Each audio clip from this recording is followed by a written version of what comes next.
সম্মানিত ভিউয়ার্স, কেমন আছেন সবাই? আশা করি আল্লাহর রহমতে ভালো আছেন, সুস্থ আছেন। আপনাদের সাথে আমি রয়েছি মোহাম্মদ রাশেদ মুশাররফ, শিক্ষক নিবন্ধনধারী কারিগরি শিক্ষা ও trade instructor, Itna Nurpur DD মাদ্রাসা, ইটনা কিশোরগঞ্জ। সম্মানিত ভিউয়ার্স, আপনারা দেখছেন ভোকেশনাল টিভি। ভোকেশনাল টিভির পক্ষ থেকে সম্মানিত ভিউয়ার্স ভাই ও বোনদের জানাই আন্তরিক শুভেচ্ছা ও অভিনন্দন। সম্মানিত ভিউয়ার্স, আমার নিজ জেলা জামালপুর ও নিজ উপজেলা সরিষাবাড়ী উপজেলা। সম্মানিত ভিউয়ার্স, আজকের আলোচ্য বিষয় ষষ্ঠ গণবিজ্ঞপ্তি 2025-এ একাধিক শিক্ষক নিবন্ধন সনদ থাকলে কিভাবে অনলাইনে আবেদন করব সে সম্পর্কে বিস্তারিত। সম্মানিত ভিউয়ার্স, আপনারা সবাই জানেন যে 2005 সাল থেকে শিক্ষক নিবন্ধন সনদে পরীক্ষা অনুষ্ঠিত হয়। এ পর্যন্ত মোট 2024 সাল পর্যন্ত 18টি শিক্ষক নিবন্ধন পরীক্ষা অনুষ্ঠিত হয়েছে এবং 2025 সালে 19তম শিক্ষক নিবন্ধন পরীক্ষা অনুষ্ঠিত হবে এবং এর পাশাপাশি 2016 সাল থেকে প্রথম শিক্ষক নিবন্ধন গণবিজ্ঞপ্তি প্রকাশিত হয়। অর্থাৎ গণবিজ্ঞপ্তির মধ্যে দিয়ে বেসরকারি স্কুল, কলেজ, মাদ্রাসা এবং কারিগরি শিক্ষা প্রতিষ্ঠানে সহকারী শিক্ষক, ট্রেড ইনস্ট্রাক্টর, প্রভাষক এবং এ পদমর্যাদায় কর্মকর্তা কর্মচারী নিয়োগদান করা হয়ে থাকে। তো সম্মানিত ভিউয়ার্স, 2025 সালে যে কোনো সময় ষষ্ঠ গণবিজ্ঞপ্তি প্রকাশিত হবে। তো এই ষষ্ঠ গণবিজ্ঞপ্তিতে যারা পাশ করবেন তাদের জন্য একটি কিন্তু শিক্ষক নিবন্ধন সনদ থাকবে। যেমন আপনি সহকারী শিক্ষক আইসিটি পদে 17তম শিক্ষক নিবন্ধন পাশধারী রয়েছেন, কোনো একটি প্রতিষ্ঠানে সুপারিশপ্রাপ্ত রয়েছেন। সুপারিশপ্রাপ্ত হওয়ার পরে আপনি কিন্তু বেতন করার নাই, কিন্তু 18তম শিক্ষক নিবন্ধনে ট্রেড ইনস্ট্রাক্টর হিসেবে আপনি একটি প্রতিষ্ঠানে ট্রেড ইনস্ট্রাক্টর হিসেবে পাশ করেছেন। তো সেই ক্ষেত্রে আপনি যদি এমপিওভুক্ত না করান তাহলে যে সেম একই পদ ট্রেড ইনস্ট্রাক্টর এবং সহকারী শিক্ষক দুটি 10ম গ্রেড এবং দুটি পদই হলো আইসিটি অর্থাৎ কম্পিউটার ইনফরমেশন টেকনোলজি থেকে আপনি কি করেছেন, হয়তো ডিপ্লোমা করেছেন, নয় বিএসসি করেছেন, কিন্তু পদ কিন্তু দুটি একই। কিন্তু যদি আপনি 17তম শিক্ষক নিবন্ধন দিয়ে যদি পঞ্চম গণবিজ্ঞপ্তিতে আপনি ইন্ডেক্স করেন তাহলে এখানে 18তম যদি ট্রেড ইনস্ট্রাক্টরও পাশ করেন তারপরেও আপনার অধিদপ্তর যদি আলাদাও হয় তারপরেও আপনার সমপদে আপনি এখানে আবেদন করতে পারবেন না। শুধু আবেদন করতে পারবেন এই মর্মে যে আপনি স্কুল 17তমতে স্কুলে চাকরি করতেছেন আইসিটিতে সহকারী শিক্ষক, কিন্তু 18তম কলেজে আইসিটিতে হয়েছে। তবে সেক্ষেত্রে আপনি এই ষষ্ঠ গণবিজ্ঞপ্তি 2025-এ আবেদন করে স্কুলের থেকে বাদ দিয়ে আপনি কলেজে আসতে পারবেন। সেক্ষেত্রে আপনার এনটিআরসি যে প্রচলিত নিয়ম বা বিধিমালা রয়েছে বা গণবিজ্ঞপ্তি যে বিধিমালা রয়েছে সেক্ষেত্রে আর কোনো ধরনের সমস্যা থাকবে না।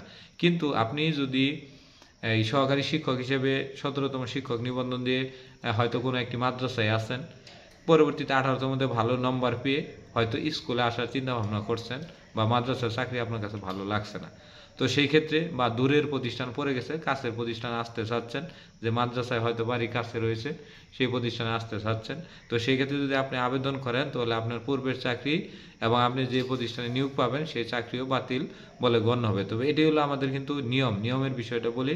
আর নিয়ম যেটা সেটা বললাম, এটাও কিন্তু এনটিআরসি অর্থাৎ বেসরকারি শিক্ষক নিবন্ধন ও প্রত্যয়ন কর্তৃপক্ষের নিয়ম। কিন্তু আমরা দেখেছি উচ্চ গণবিজ্ঞপ্তিতে এরকম প্রায় 300+ ইন্ডেক্স গোপন করে তারা চাকরি করছে এবং তাদের চাকরি বহাল তদবিরে রয়েছে।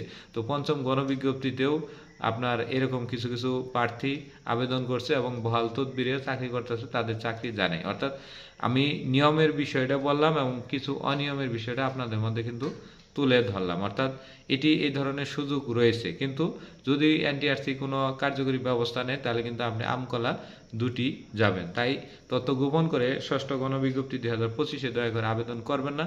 এবং আপনার যদি চাকরির সুযোগ থাকে, মানে অন্য চাকরির সুযোগ হয়েছে এবং যথেষ্ট বয়স রয়েছে যে এখানে যদি চাকরি চলেও যায় তবু আমি আরেকটা চাকরি আমার মেধার জোর বা মেধার ভিত্তিতে আমি নিতে পারবো, তাহলে সেক্ষেত্রে রিস্ক নিলে বিষয়টি ভিন্ন। কিন্তু আপনার যদি অন্য কোনো অবলম্বন না থাকে তাহলে যদি চাকরিটা যাওয়ার কারণে যদি আপনার সামাজিক মর্যাদা বিনিষ্টিত হয় বা আপনার পরিবারের জন্য এই চাকরি হুমকি স্বরূপ, মানে চাকরিটি চলে গেলে আপনি কি করবেন, কেমনে চলবেন, কেমনে সংসার চলবে, কেমনে পরিবার চলবে, এই বিষয়গুলো যদি ভাবা লাগে তাহলে দয়া করে এই রিস্কটি নেবেন না। যেখানে দূরে রয়েছেন তো সেখানেই থাকেন।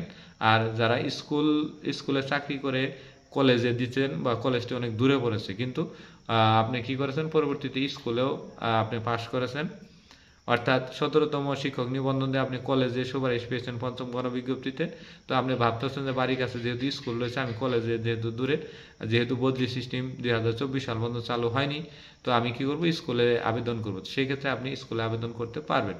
তবে যদি একই ধরনের সনদ নিয়ে, যেমন আপনি কৃষি বিষয়ে ধরেন সহকারী শিক্ষক কৃষিতে পঞ্চম গণবিজ্ঞপ্তিতে আবেদন করেছেন, মানে আপনি সুপারিশপ্রাপ্ত হয়েছেন, কিন্তু ট্রেড ইনস্ট্রাক্টর ফার্ম মেশিনারি এখানেও কিন্তু কৃষি ডিপ্লোমা রয়েছে।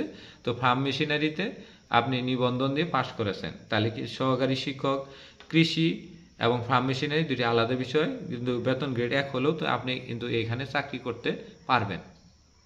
এবং আপনার কিন্তু আইসিটি সহকারী শিক্ষক এবং ট্রেড ইনস্ট্রাক্টর আইসিটি দুটি কিন্তু একই বিষয়, কিন্তু একসাথে চাকরি করতে পারবেন না। এটা অনেকে আমাদের কাছে প্রশ্ন করে, এটা আমরা বলে দিই বিষয়টি। আবার ধরেন আপনার ওই কারুকলার বিষয়ে আপনার বিএড বা যেটাই করা লাগে করে আপনি কারুকলা বিষয়ে সহকারী শিক্ষক রয়েছেন, পরবর্তীতে হয়তো আপনি গণিত হিসেবে আপনি অনার্স মাস্টার্স করে গণিতে আপনি আরেকটি চাকরির জন্য আবেদন করতে পারেন, বা ষষ্ঠ গণবিজ্ঞপ্তিতে গণিত বিষয়ে আবেদন করে এমপিওভুক্ত হতে পারবেন। একই স্কুল হলেও পদ কিন্তু ভিন্ন, অর্থাৎ পদ ভিন্নতা থাকলে বা স্কুল টু মাদ্রাসা হলে আলাদা গণবিজ্ঞপ্তি হলে তাহলে আপনি পারবেন, কিন্তু আপনি ইন্ডেক্স নিয়ে কোনোখানে কিন্তু ওইভাবে আবেদন করতে পারবেন না। ইন্ডেক্স নিয়ে আবেদন গ্রহণযোগ্য না। যেমন আপনি স্কুলে 3 বছর চাকরি করছেন, কলেজে হয়তো আপনার চাকরি হয়েছে, তাহলে স্কুলের ওই 3 বছর ইন্ডেক্স কলেজে কিন্তু যোগ করা হবে না, বা কলেজের ইন্ডেক্স যে বয়সীমা এবং ইন্ডেক্স এটা স্কুলে যোগ করা হবে না। এ হলো আমাদের ষষ্ঠ গণবিজ্ঞপ্তি 2025-এ একাধিক শিক্ষক নিবন্ধন সনদ থাকলে অনলাইনে আবেদন সম্পর্কে বিস্তারিত আলোচনা। মানে এই সিস্টেম আমি যে বিষয়গুলো বললাম এইভাবেই আপনাকে আবেদন করতে হবে। এর বাইরে যদি আপনি আবেদন করেন তাহলে সম্পূর্ণ নিজ দায়িত্বে নিতে হবে। হয়তো আমি যেটা বললাম চতুর্থ গণবিজ্ঞপ্তিতেও এরকম করেছে, তাদের চাকরির কিছুই হয়নি, পঞ্চম গণবিজ্ঞপ্তিতে করেছে, কিছু হয়নি। কিন্তু ষষ্ঠ গণবিজ্ঞপ্তিতে যারা আবেদন করবেন তাদের হয়তো সবার জন্য পানিশমেন্ট থাকতে পারে, তবে সেক্ষেত্রে কিন্তু সামাজিক মর্যাদা বিনষ্ট হতে পারে এবং কি আপনার অনেক ধরনের সমস্যা তৈরি হতে পারে। তাই ভেবে চিন্তে দেখে শুনে সব বিষয় বিশ্লেষণ করে আপনি আবেদন করবেন। তবে ইন্ডেক্সধারীদের আবেদনে সমপর্যায়ে আবেদন করা নিষেধ রয়েছে, যেটা শিক্ষা মন্ত্রণালয়ের 7 ধারা নামে পরিচিত। তো ধন্যবাদ সবাইকে, সবাই ভালো থাকবেন আর সবাই ভোকেশনাল টিভির সাথেই থাকুন।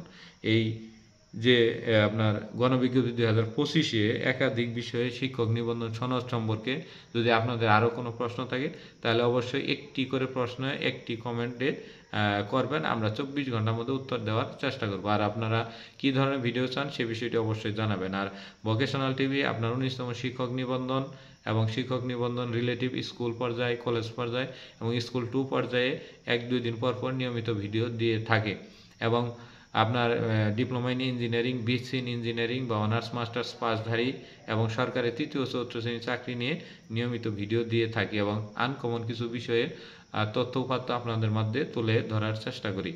এবং আমরা যেহেতু একজন এমপিওভুক্ত সহকারী শিক্ষক হিসেবে রয়েছি, তো সেই হিসেবে আমরা কিন্তু যে তথ্যটা দেবো সেটি 100% সঠিক হবে, এই তথ্যের অবকাশ নেই। এবং কোনো তথ্য যদি আপনার ডাউট লাগে তাহলে সেই তথ্য কমেন্টে দিবেন, আমরা আবার পুনরায় ওই বিষয়টি আবার জেনে আমরা কনফার্ম করে দিব। তবে মানুষ মাত্র ভুল করে, কোনো ভুল ত্রুটি পরিলক্ষিত হলে সেই বিষয়টি আমাদের কাছে দিবেন, আমরা পরবর্তীতে সেটি সংশোধন করার চেষ্টা করব। তবে সর্বদা আমরা চেষ্টা করি সঠিক তথ্যটি জানার জন্য। আমরা শুধুমাত্র ভিউ পাওয়ার জন্য বা আকর্ষণীয় থাম্বনেল পাওয়ার জন্য বা আকর্ষণীয় ভিডিও করে আপনাদের মনে করেন যে কোনো তথ্য না দিয়ে শুধুমাত্র ইনিয়ে বিনিয়ে অন্য কথা বলে ভিডিওর মার্কটা বড় বানানোর কোনো ইচ্ছা আমাদের নাই। তো ধন্যবাদ সবাইকে, সবাই ভালো থাকবেন।